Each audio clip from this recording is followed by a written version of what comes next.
So if you have any questions, also feel free to chime in at any time. Let me also do one other thing. Let me pin my. I'm actually not the host, so I can't do that. But if the host could add me as the host, and then I can pin my picture, my video to the actual Zoom, it's going to be, I think, much better, inshallah. So, alhamdulillah, wa salatu wa salam ala Sayyidina Rasulillah wa ala alihi wa ashabihi wa man wala. If you guys can just let me know in the chat room if you can actually see the screen that I'm sharing now, that's going to be really awesome. Awesome. Thank you so much, Hisham. Mashallah, Hisham, all the way from Germany, mashallah.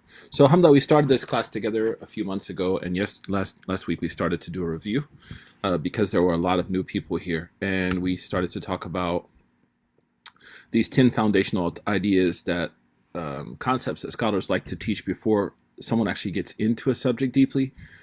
So that way the person is familiar, they're conversant in the actual subject, and understanding these 10 concepts helps lead to like a proper understanding and cognition of the actual subject. And we mentioned how Imam al-Maqari and Idatu Dujna, he actually wrote this poem where he kind of talks about the importance of learning these 10 things before you walk into a subject. And then we did some practice together, identifying those 10 ideas here in these examples. And then we started to talk about Usul al Fiqh. We said Usul al Fiqh traditionally was taught in two ways. One was with a compound definition, the other the scientific definition. And what's important to us is the scientific definition, right? Usul al Fiqh, ma'rifatu dala'il fiqh, ijmalan wa kayfiyat istifadati minha wa hala mustafid, right? Usul al Fiqh is made up of three components. Number one is ma'rifatu dala'il, what constitutes an evidence in Islamic law. Like not everything is an evidence. So the first part is ma'rifatu dala'il fiqh ijmalan. The second part is what kayfiyat istifadati minha. I don't think it's going to let me do that, so I'll do it like this. What kayfiyat istifadati minha. That's the second part. And then the third part, hal al-mustafid. Those three things, what do they mean? Number one is ma'rifah, having a pretty thorough idea of what is and is not an evidence. So there's duality there. We talked about what a dalil is. The plural is dala'il. What kayfiyat istifadati minha, how to benefit from the evidence. Is the primary goal of Sharia is to bring benefit, to prevent harm and bring benefit. وَحَالَ الْمُسْتَفِدْ, and then what are the conditions, the academic qualifications of somebody who can engage in this science? We said, of course, as now I've mentioned quite a few times, I don't know if you can hear my daughter's high chair being pulled across the floor, mashallah, that this is the definition of Al-Qadi al-Baydawi, rahimahullah. Why is that important for you? Because when you understand the evidence, this is going to help you sometimes navigate strange statements of people. We live in an era now where it seems like the strangest statements get the most attention, right? So somebody will say something really ridiculous, just look at the virus and all the quote unquote remedies that are out there. I think I saw someone say Rice Krispies, is a remedy for this virus. May Allah protect us. And people share it, right? I saw a few days ago someone sharing a dream that a woman, I think in Turkey, her sheikh, he saw the Prophet ﷺ twice in his dream, and the Prophet ﷺ said, tell the ummah that if they do this, they will be protected and cured from this virus. We ask Allah to protect us and cure us, inshallah, but that is absolutely inadmissible as an evidence in Sharia. So understand that evidences protects us, right?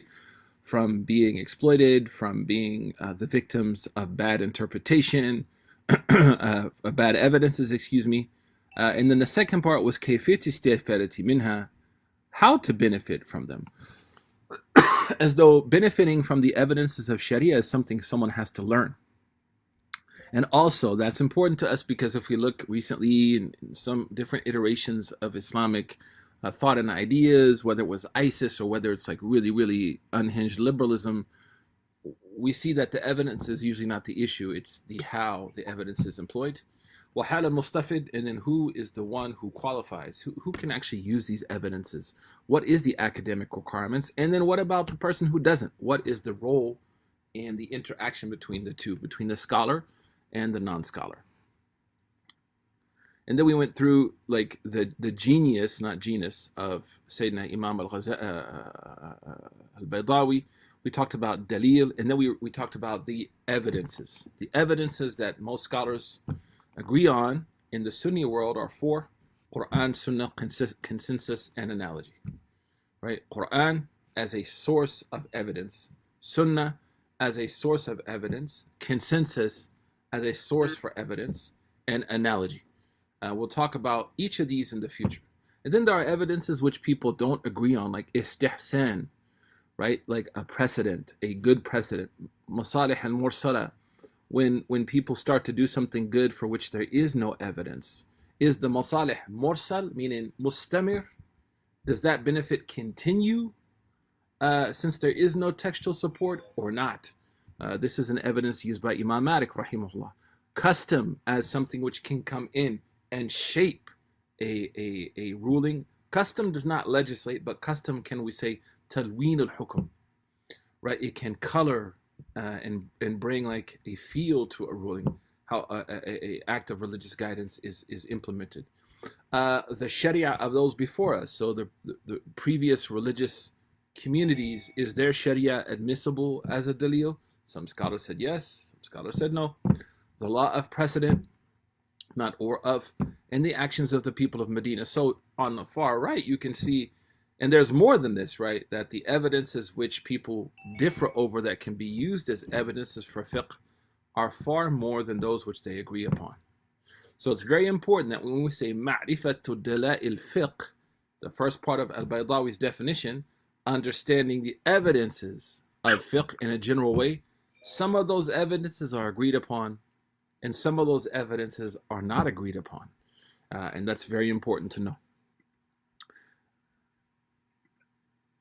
That takes us now to the subject matter of Usul al Fiqh. What does Usul al Fiqh talk about? What does it engage? What, if you were to open up a book, what would you find as its table of contents? So, of course, and I want you to understand something very important that sometimes gets lost in the discussion. Usul al Fiqh, its primary job, if we can all, inshallah, put mute on our phones, this can be so appreciated. MashaAllah. May Allah bless you and keep you healthy. Fiqh, the purview of fiqh is rulings. Okay? I want fiqh equals rulings on actions. Usul al Fiqh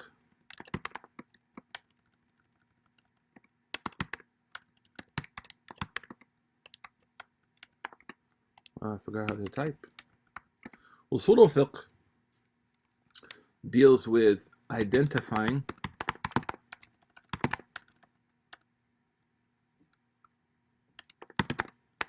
I don't have my glasses on, so it's really funny now. Identifying the texts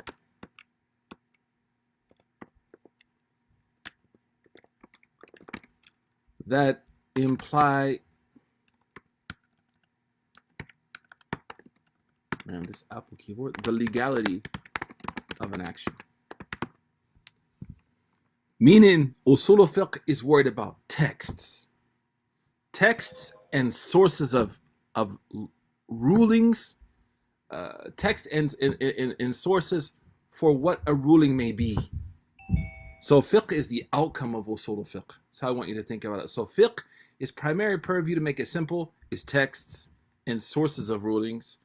Fiqh, its purview, its focus, is rulings. So Usul al Fiqh is identifying the source texts of rulings and the sources of rulings, like ijma', which is not a text, right? Fiqh, its focus is on the actual actions. So you can see how they kind of work together. That's very important. If I didn't make it clear, it's on me. So the subject matter, in general, what should be at the top here as a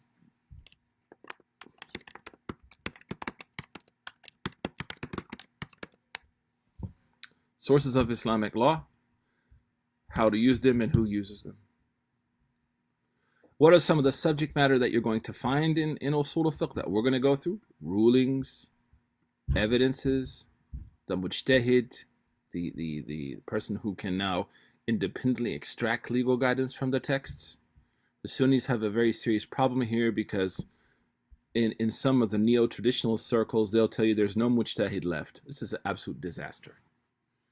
And we'll talk about that in the future, that there's no mujtahid left. And they create this romanticized notion of somebody who's basically like Superman. And this is actually to their detriment. Noah Feldman, when he was in Iraq after the first American invasion, the second American invasion of Iraq, and Western invasion of Iraq, he noted that the Sunni scholars were not able to contribute in ways that were more creative than, say, the Shia community. And the reason is that they've created this mythical mujtahid that no one can do this.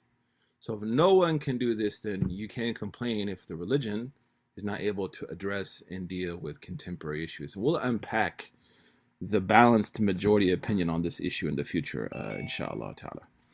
Differences, we talk about differences amongst scholars in legal schools. The muqallid, the person who's not a scholar but has to follow scholars. Fatwa, opinions on issues, theories on issues related to religious guidance. Actions, Usul al Fiqh is going to now kind of at times have intersectionality between it and fiqh. Of course, they go hand in hand. Its virtues, how is that going to help you, is understanding sometimes why scholars differ so you can navigate some of the irrational, irresponsible differences. You'll have a better understanding of the evidences, how they're employed, and the care and precision by which they're employed by scholars. Usually Usul al Fiqh, we can tell if someone studied it or not because they tend to have a much more balanced approach between kind of two extremes. We'll be able to respect the work of the scholarly legacy. We'll have a respect for diversity within Orthodox communities. And also, and most importantly, Islam's applicability, right? How Islam can salih li kulli zaman wa makan wa ahwal. It's appropriate for every situation, place, time, and community, inshallah. Let's now continue. What are some of the things someone should study before they get into Usul al Fiqh at a deep level? Aqidah, Tawheed, Arabic language to a certain degree, of course. Half of Usul al Fiqh is Arabic language. And then have a familiarity with at least the legal verses of the Quran and the legal hadith of the Prophet sallallahu alaihi wasallam. Who is the person who organized Usul al Fiqh to be taught? First and foremost was Imam Shafi'i rahimahullah. Now here is a quote of Imam al-Haramain in his book Al-Waraqat, although there is doubt as did he actually write the book, but it's still taught as a introductory text to the science of Usul al-Fiqh. And he says, وَأَبْوَابُ أُصُولِ الْفِقْهِ. I think I talked to you about why scholars would call chapters abwab, right? Because the abwab, I don't know if I talked about this last time. The word abwab is plural for doors, right? For doors. And abwab, from that is bab. So I'm going to ask you guys, you can unmute yourself. Why do you think classical scholars would refer to a chapter as a door? Of course, this is being used as a metaphor. Would someone please like to share with us kind of what that means and how what kind of imagery that presents in your mind? Assalamu alaikum. Well, maybe a door to enter, a bigger room. Yeah, right. Yeah. A door to a new place. You're entering into a new area. Nice. That's Usul Fiqh, this new area. Nice. Whitney, you should unmute yourself and share with people. Mashallah, that's a really good comment that you wrote. Assalamu alaikum. The idea of abwab, it makes me think of the many doors that we can hope to go through for Jannah. So it makes me invoke the idea of options or multiple pathways. Beautiful. Actually, that's what one of my teachers told me. He said that the reason scholars use the door bab, right? Abwab, and they use the word, bab and abwab for the word chapters is to remind us the abwab of Jannah. The 8 gates of Jannah, so that like when we study, we'll be sincere, right? We'll remember that learning religious knowledge should be for Allah subhanahu wa ta'ala. Also, abwab means that there's it's not over, right? It's like there's a lot of doors I have to go through. It's like the 36 chambers of Wu-Tang. Like I'm not just going to go through one door and I got it. Like there's multiple doors that I have to enter.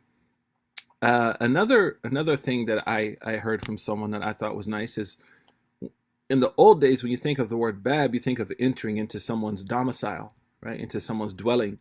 And none of us will go into someone's house, right, without having like etiquette and adab. Like, how do we carry ourselves when we are the guest of someone, right? Like, how do we carry ourselves? So if I'm in someone's home, I'm going to be carrying myself in a certain way. So one of the things I liked about this is that it's the idea of akhlaq and adab with the knowledge. Like I'm entering into someone's home, subhanallah. So Imam al-Haramaini, he says, وَأَبْوَابُ أُصُولِ فِقْهِ أَقْسَامٍ. You know, وَلِلْأَبْوَابِ وَلِأَبْوَابِ أُصُولِ فِقْهِ أَقْسَامٌ. Actually, should be better. There should be a lam there. So the chapters in Usul al Fiqh have different parts. No, excuse me. أبواب أصول الفقه, the chapters of Usul al Fiqh are the following. What are the subject matters that it addresses?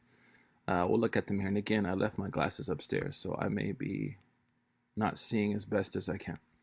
Number one is أقسام الكلام. What he means is the three types of speech in Arabic: nouns, verbs, and articles of preposition. Because verbs are going to be really important when it comes to actions. Are they an obligation or not? And nouns, especially the adjectives of nouns, are going to be used by scholars to determine if something is haram. If it is explicitly haram, it'll say hurrimat, or is it implied that it's haram? Wal amru, and of course amr here is an extension of verbs. So how do you know something is an order? Wal nahyu, a prohibition. Wal am, a general text. Wal khas, a text which restricts a general text. Wal mujmal, ambiguous text. Wal mubayyin, those texts which clarify ambiguous text. Wal zahir, the explicit meaning. Wal mu'awwal, the interpreted meaning. Wal af'alu, and what he means by af'alu, af'alu rasulillah, the actions of the Prophet sallallahu alaihi wasallam. Wal nasikh, abrogator. Wal mansukh, and the abrogated. Wal ijma', consensus of ulama. Wal akhbaru, meaning ahadith and narrations of the early Muslims. Wal qiyas, analogy. Wal hadru wal ibaha.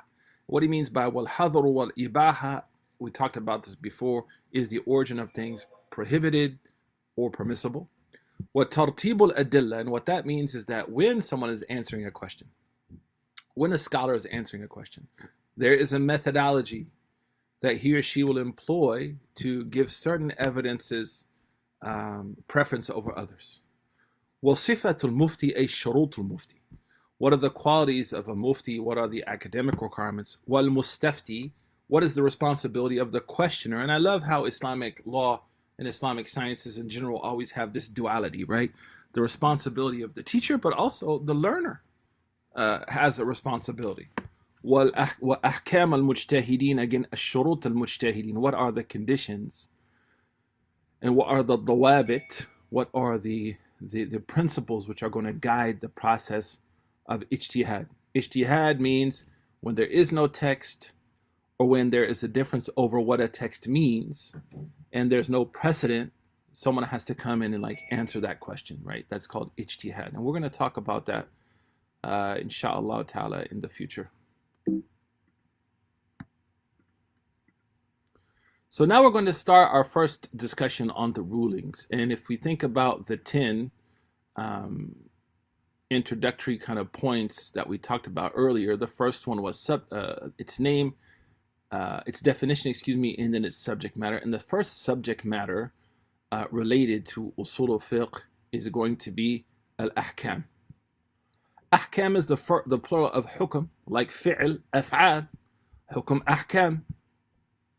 Imam Ibn Hajab, he's a great Maliki jurist. In his Mukhtasar, he says, al-hukm qil, خطاب الله تعالى المتعلق بأفعال المكلفين أو بالاقتضاء أو التأخير أو السبب أو الشرط.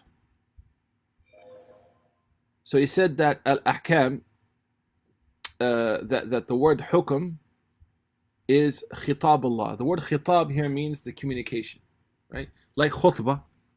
But here the khitab of Allah means revelation, Quran and Sunnah. Explicitly. Implicitly, it also includes a consensus of ulama, and a strong analogy. We'll talk about that in the future. So he says, al-hukm qil khitabullah. And the first person to kind of create this definition was Imam al-Razi, rahmatullahi ta'ala ali. Some said al-Baqilani, rahimahullah. But anyways, that's not our discussion now. Al-hukm yuqal khitabullahi ta'ala. Al-muta'alliq means related to af'al mukallafin, in relation to the actions of the mukallaf. We talked about what is a mukallaf a lot. A responsible person. In Islam, that means number one, the ability to moralize between good and evil. Number two, the physical ability to perform the act. Number three is the psychological and emotional ability to perform the act. Number four, is that they have the knowledge of it. And number five is they're not like existential issues that legitimately prevent them from performing the act. When all of those are there, that person is called al-mukallaf. So he says, bi af'al al-mukallafin bil-iqtida. The word iqtida here means bi amrin. The reason he uses iqtida is that means two type of orders: an order to do or an order to stop. So if you look at this, I want you to remember that this word iqtida is synonymous with commands or orders. Okay? أو التأخير. Takhir from khayr. Takhir, like the word khayr means good, but here takhir means what? A choice. You have a choice in the matter. And then from this point on, and I'm going to put a mark here. Well, it won't let me do it. Let me put this here. From this point on, our sabab, our shart, this doesn't need to be there. That shouldn't be there. Our wada. What that means is a cause, a condition, or a situation. Like something happens.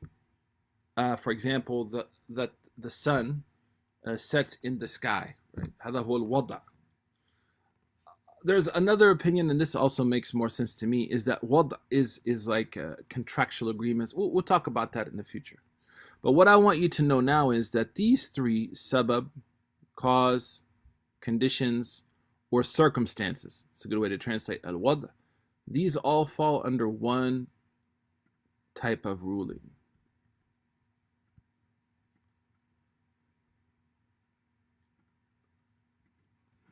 Called wad'iyah, or condition, circumstances or conditions, or I have a word for it and I can't remember what it was.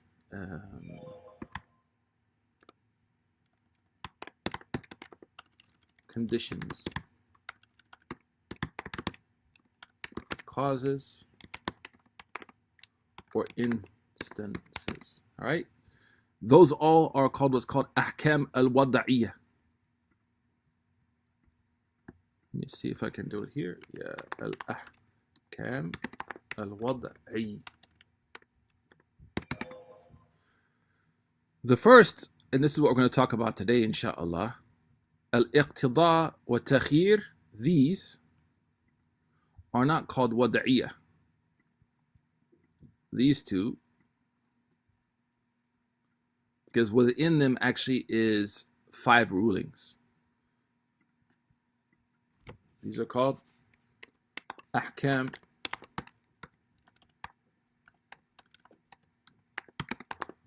al-ahkam, afwan.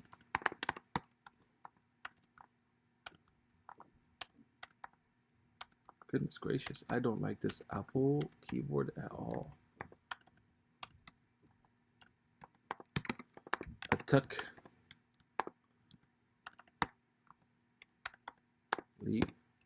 Taklifiyya. Al-ahkam al-taklifiyya. Remember this.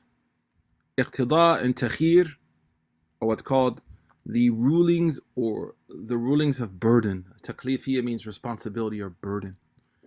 Al-wada'iyya are those things that happen either because of a cause, a condition, or an instance.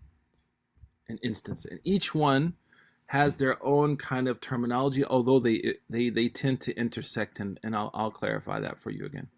So what's important from this is for you to understand the definition of al-hukm. Khitabullah is the communication of God. I like that definition. You know why? Because if I'm busy, I can't hear. If my heart's occupied, I can't think, I can't focus. Why would the Sahaba say, Sami'na wa ata'na?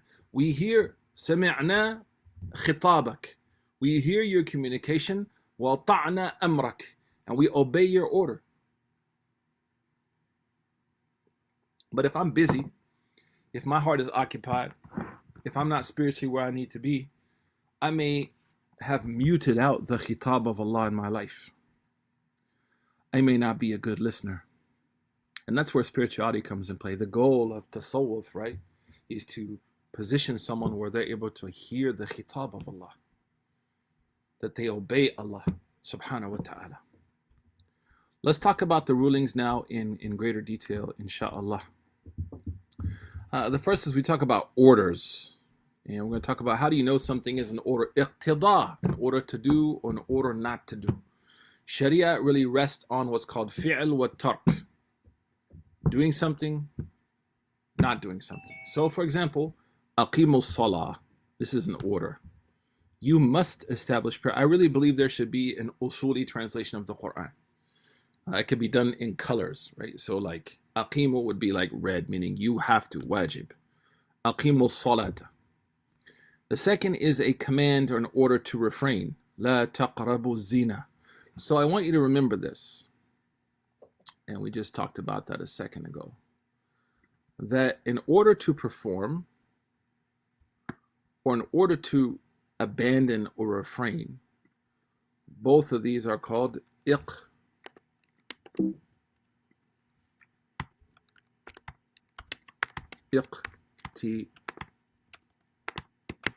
Iqtida with dad. What Imam al-Haramain called Imam Ibn Hajar, iqtida. Iqtida means wajib and haram. Do, don't do. It also includes recommendations to do, like sunnah, recommendations not to do, makruh. So the word iqtida actually means four things. You must not, it's recommended you do, it's recommended that you don't do, makruh.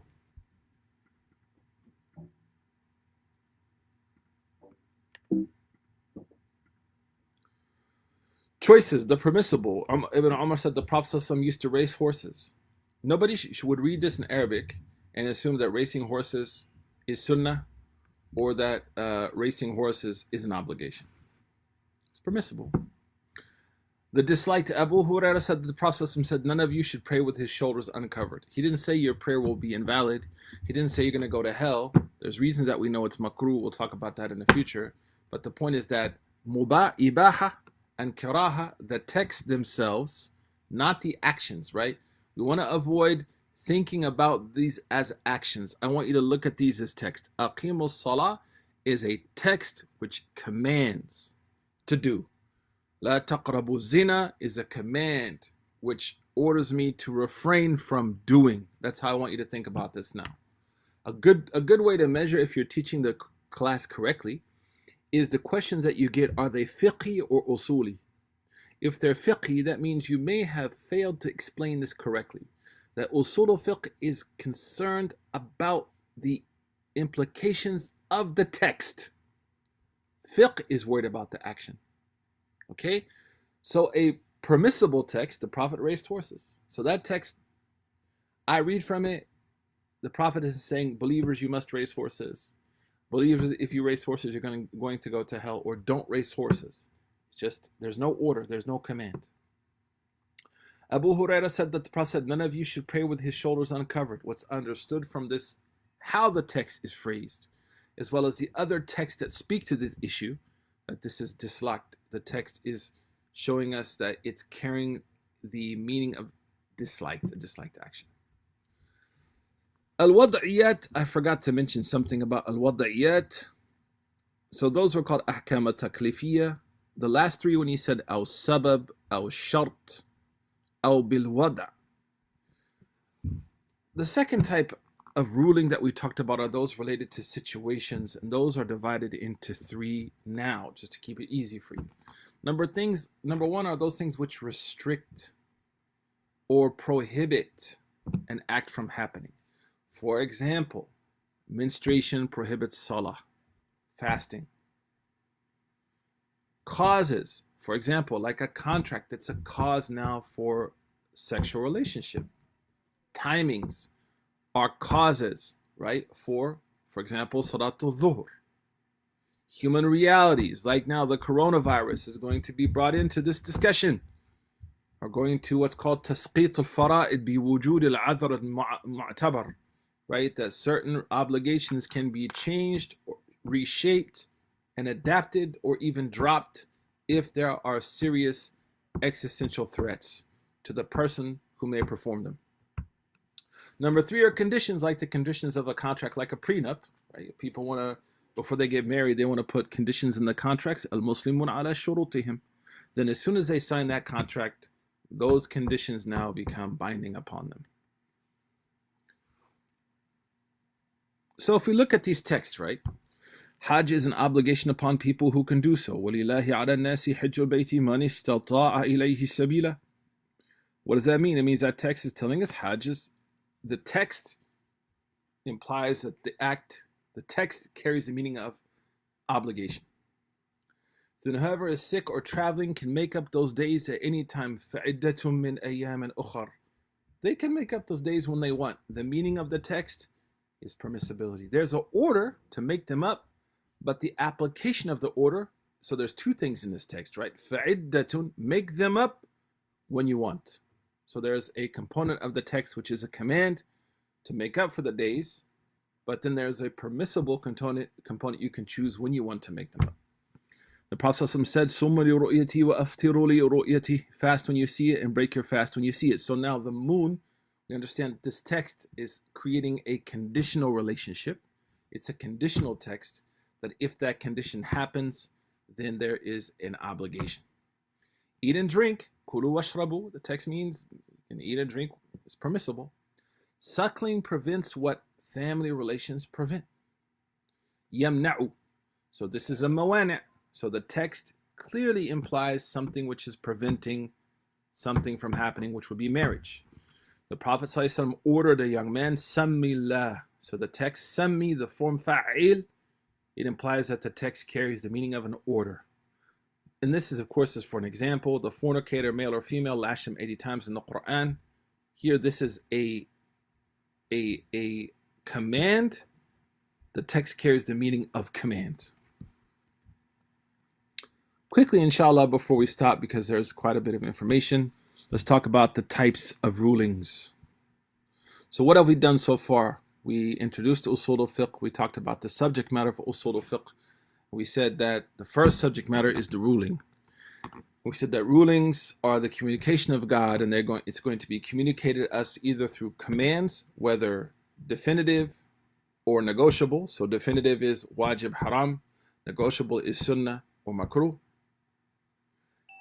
Permissibility. And then the last three we talked about al-wad'iyat, those things which prohibit an act from happening, those things that cause, for example, someone becomes pubescent. That is a cause for which now they have to worship Allah subhanahu wa ta'ala, or conditions, and so on and so forth. Now we're going to talk about the different types of rulings, and how I want you to understand this from our perspective is, what meanings here do the text carry?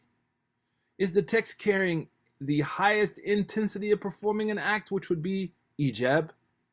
Is it a recommended act the text is implying? That will be sunnah or nadab. And that's why if you look here, and this is kind of important for students of knowledge, I'm not using the word wajib, I'm not using the word mandub, I'm not using the word mubah, I'm not using the word makruh, I'm not using the word haram. I'm using ijab, which means obligation. Nadab, recommendations. Ibaha, permission, not permissibility. Because these terms here describe texts, not actions. And I can't emphasize this enough. This is very important as we continue, because what happens is, again, if I want to evaluate myself how well I'm teaching this class later on, when people start to ask questions, if it's about like, is this haram? Is this halal? Can I eat butter chicken at the local, McDonald's are serving butter chicken now? That tells me that I haven't taught the class correctly. But if people start to ask me questions like, is the meaning of this text recommendation? Is the meaning of that permissibility or permission? Then I know they've understood and I've done my job. So remember, Usul al Fiqh, it's looking at this from the lens of what do the texts mean? Are the texts eligible to be used? Who can make that call on what the text means? And then how to employ those texts. It's very important. There are different types of rulings in Islam based on the intensity of their meanings and how scholars understand their usage. So, you may notice that usually the usual usage of wajib is not there. That is because this terminology that you see here on this page, as I just mentioned to you, is the terminology of Usul al Fiqh. Wajib, mandub, mubah, makruh, haram, that is the terminology of fiqh. But our subject is Usul al Fiqh, mashallah. Let's take a few and then we're going to stop. Number one is al-ijab, obligation. There's a number of definitions for them, but I'm going to let you read the first one, Imam al-Haramain, by yourself. You can check it out later, but this definition here is really perhaps the best definition of the three. Jami' man', a ruling the Sharia has expressed, right? Expressed meaning the communication of God. How has the Sharia expressed it? Largely through texts, sometimes through consensus, and sometimes through analogy, by way of an absolute order whose performance is rewarded and whose willful abandonment may be punished. So a command, an obligation, is an absolute order, non-negotiable, whose performance is rewarded, whose willful abandonment may be punished. All right? I'm not going to go on the right to the umum and the khusus. That's something that's maybe a little bit complicated and not really that important right now. There are synonyms for ijab. Hatmun, lazimun, fard. Maybe somebody's asking, I thought fard and ijab are different only in the Hanafi school. But fard and wajib, or fard and ijab, are synonyms according to the majority. The only time the Malikis differentiate between them is in Hajj. We'll talk about that maybe in the future. Another term which is used sometimes to talk about when something is an absolute command is ma la yajuzu tarku, meaning someone's not allowed to abandon it. What are examples of, and here, look, I made a mistake. These are examples of wajib. If I had better diqqah, and I wasn't lazy when I made this, mashallah, may Allah increase me in energy, I would have put the texts instead of the actions. So examples of ijab, sumu, fast. An example of ijab here for parents, وَبَرًّا بِوَالِدَيْ, good to your parents. وَصَاحِبُهُمَا فِي الدُّنْيَا مَعْرُوفًا, the text itself that shows we must. Sahib is an order, be good to our parents. Salah, aqim as-salah. Hajj, وَلِلَّهِ عَلَى النَّاسِ حَجُّ الْبَيْتِ, riwayat Shu'ban Asim. Fulfilling contracts, I would have used the text, أَوْفُوا بِالْعُقُودِ, not the actions. The actions, that's fiqh. So that means whoever I taught in the past, I messed up, man. So may Allah forgive me, subhanallah. But what I should have used is the text for each one of these.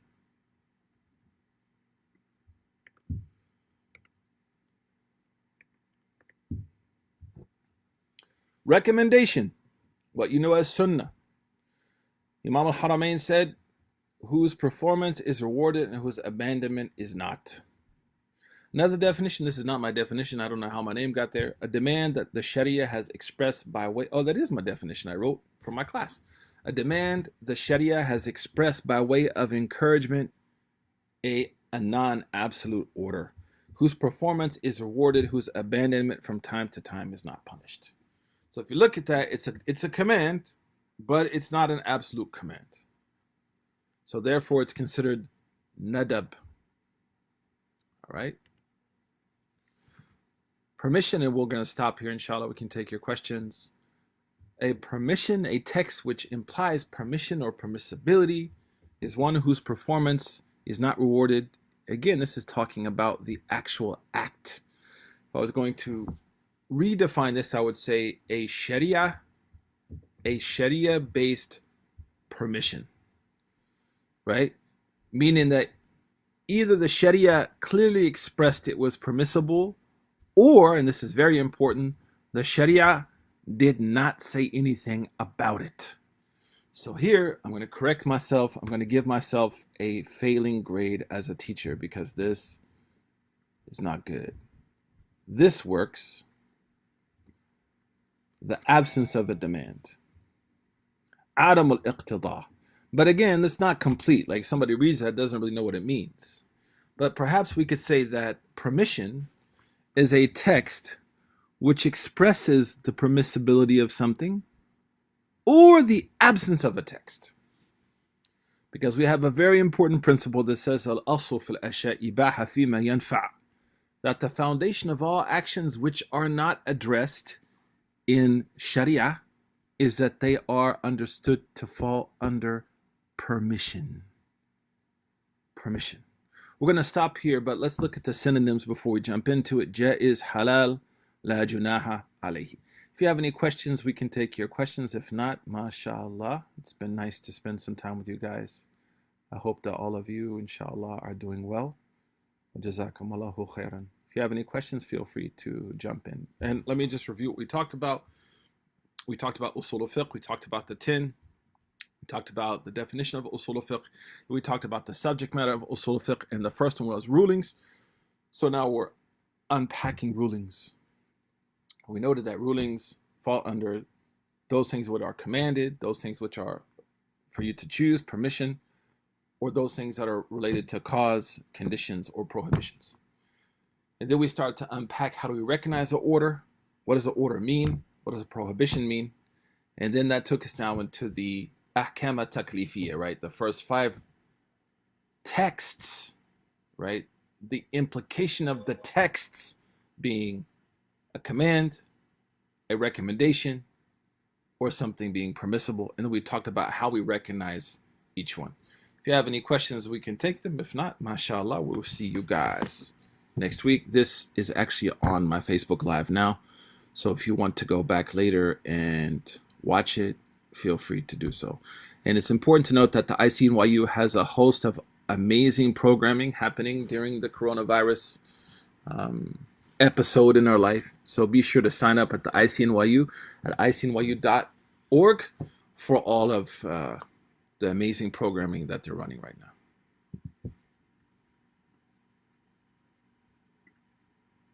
Sheikh, excuse me, I've got a question. Yes, sir.